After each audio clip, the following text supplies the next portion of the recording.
Assalamualaikum warahmatullahi wabarakatuh. Perkenalkan, nama saya Cahya Nurlela Dewi. Saya dari kelas MJ502. Di sini saya akan mempresentasikan tentang resiko sumber daya manusia dalam bisnis di Indonesia. Mata kuliah manajemen risiko untuk melengkapi tugas akhir yaitu tugas UAS.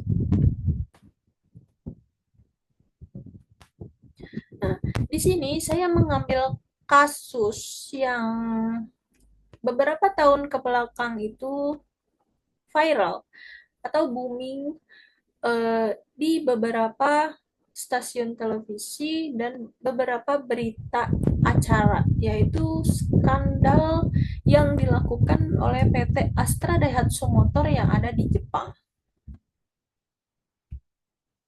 Nah, ini ada beberapa hal yang akan saya presentasikan.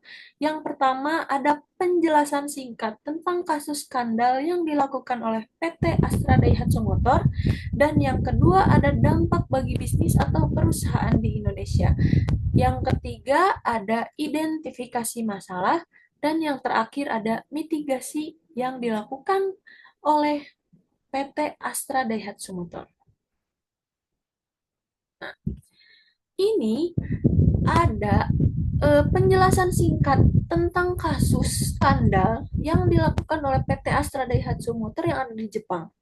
Kronologi skandal ini dimulai pada April lalu ketika Daihatsu mengumumkan melakukan kecurangan prosedur sertifikasi uji tabrak di Jepang pada kendaraan yang ditunjukkan untuk ekspor.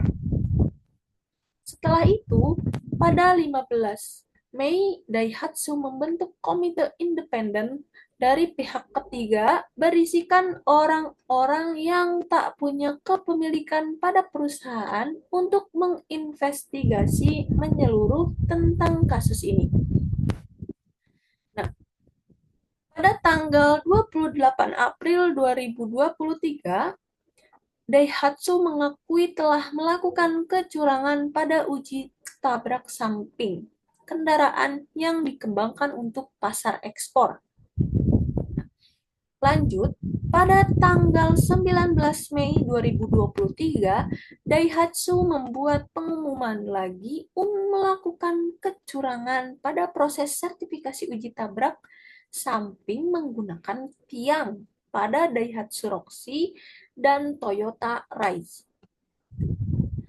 Lanjut, pada tanggal 20 Desember 2023, Komite Independen merilis hasil laporan terbaru mereka dengan menyatakan ada 174 kasus kecurangan serupa yang sudah dilakukan oleh Daihatsu. Rinciannya yaitu 143 kasus manipulasi pernyataan resmi, 28 kasus pelanggaran modifikasi, dan 3 kasus manipulasi data asli. Ratusan kasus ini melibatkan mobil Daihatsu yang diproduksi di Jepang dan di luar negeri. Hal ini disebut sudah dilakukan sejak 1989 dan mulai 2014 jumlah praktik kecurangan Daihatsu meningkat. Total jumlah model yang terlibat skandal ini sebanyak 64 model, termasuk yang sudah berhenti produksi dan 3 mesin. Nah, ini ada beberapa dampak skandal bagi perusahaan di Indonesia. Yang pertama ada penghambatan produksi, karena di PT besarnya pun, di Jepangnya pun, tidak melakukan produksi. Otomatis di perusahaan Indonesia yang bekerja sama dengan perusahaan tersebut tidak bisa memproduksi juga. Nah, itu mengakibatkan penghambatan produksi. Yang kedua yaitu kerugian terhadap perusahaan. Karena penghambatan produksi tadi, perusahaan mengalami kerugian karena tidak dapat memproduksi barang tersebut. Dan yang ketiga ada pengurangan karyawan atau PHK massal. Nah, seperti yang kita ketahui, beberapa tahun lalu banyak perusahaan yang bekerja sama dengan PT Astra Daihatsu Motor ini mengalami penurunan angka produksi yang mengakibatkan karyawannya pun me- harus dikurangi atau harus di PHK secara massal. Yang terakhir ada penurunan angka produksi. Nah, karena keterhambatan produksi ini dan kerugian perusahaan juga pengurangan karyawan mengakibatkan penurunan angka produksi. Nah, identifikasi masalah. Nah, di sini Daihatsu pada Senin tanggal 25 Desember mengumumkan penghentian produksi hingga akhir Januari.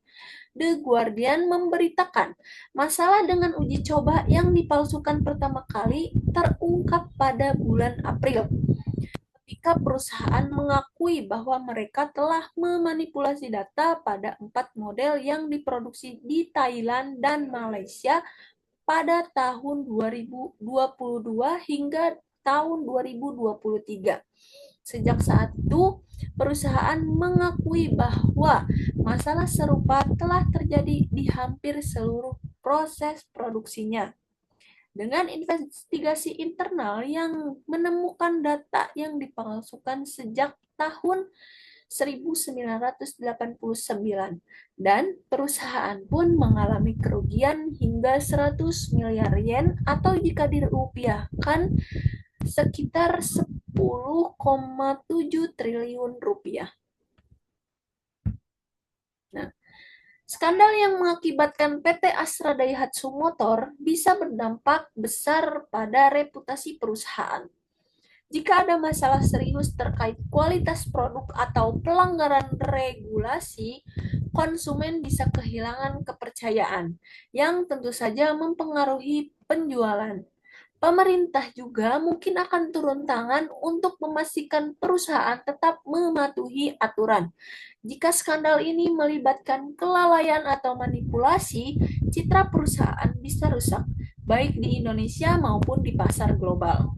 Namun, jika Astra Daihatsu cepat bertindak dengan transparansi dan memperbaiki masalah, kepercayaan konsumen bisa dipulihkan. Intinya, bagaimana perusahaan merespon akan sangat menentukan dampak jangka panjangnya. Nah, ini ada mitigasi yang harus dilakukan oleh PT Astra Daihatsu Motor untuk memulihkan citra perusahaan yang sebelumnya telah rusak akibat kasus skandal yang dilakukan PT tersebut.